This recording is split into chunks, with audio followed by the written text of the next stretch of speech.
6 মাসের ব্যবধানে দ্বিতীয় দফা বাড়ল মোবাইল ফোনের কল রেট। বৃহস্পতিবার রাত 8:30টার পর থেকেই কার্যকর হয়ে গেছে নতুন এই কল রেট। এখন গ্রাহক 100 টাকা রিচার্জ করলে সরকার পাবে 56 টাকা 30 পয়সা। অপারেটররা বলছেন, পৃথিবীর আর কোনো দেশে মোবাইল সেবার ওপর এত ট্যাক্স রাখা হয় না। সামনে বাজেটে বিষয়টি বিবেচনার আবেদন জানান তারা। জানাচ্ছেন রাকিব হাসান।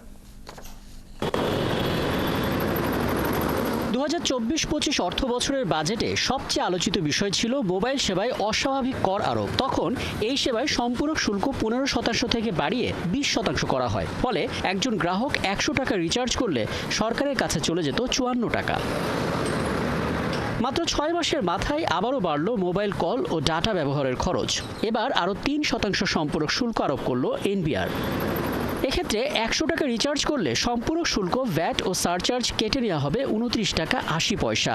সাথে রাজস্ব ভাগাভাগি এবং সর্বনিম্ন কর 6 টাকা 10 পয়সা, পরোক্ষ কর 20 টাকা 40 পয়সা। ফলে একজন গ্রাহক 100 টাকা রিচার্জ করলে 56 টাকা 30 পয়সা যাবে সরকারের কাছে। অপারেটররা বলছেন, গেল 4 মাস ধরে ধারাবাহিকভাবে কমছে দেশের সবকটি মোবাইল ফোন গ্রাহক সংখ্যা, কমছে লভ্যাংশ, এমনকি মোবাইল ইন্টারনেট গ্রাহক। এই বাস্তবতায় যদি এভাবে বেড়ে যায় মুঠোফোন কল রেট, মূল্যস্ফীতি আরও বাড়বে।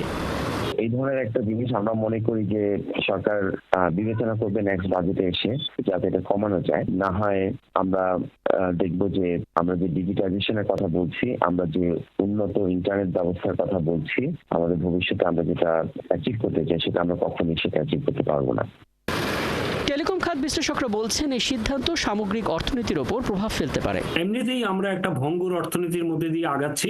এর মধ্যে দিয়ে এই নতুন কর আরোপগুলা আমাদের জন্য আসলে বাড়তি বোঝা হবে এবং বিজনেস এবং ইনভেস্টমেন্টে একটা বড় ধরনের ধাক্কা খাবে। এরই মধ্যে সিদ্ধান্তের প্রতিবাদে কর্মসূচির ঘোষণা দিয়েছে বাংলাদেশ মুঠোফোন গ্রাহক অ্যাসোসিয়েশন। এটি প্রত্যাহার করবেন আগামী রোববারের মধ্যে এবং নতুন করে আরো ভ্যাট কিভাবে কমিয়ে আনা যায় এবং নতুন যে জনগোষ্ঠী যারা এখনো কানেক্টিভিটির মধ্যে আসে তাদেরকে কিভাবে আনা যায় এই ব্যবস্থা সরকার করবেন। সার্বিক পরিস্থিতি বিবেচনা করে সম্পূরক শুল্ক প্রত্যাহারের দাবি গ্রাহকদের এই সংগঠনের। রাকিব হাসান, 71, ঢাকা।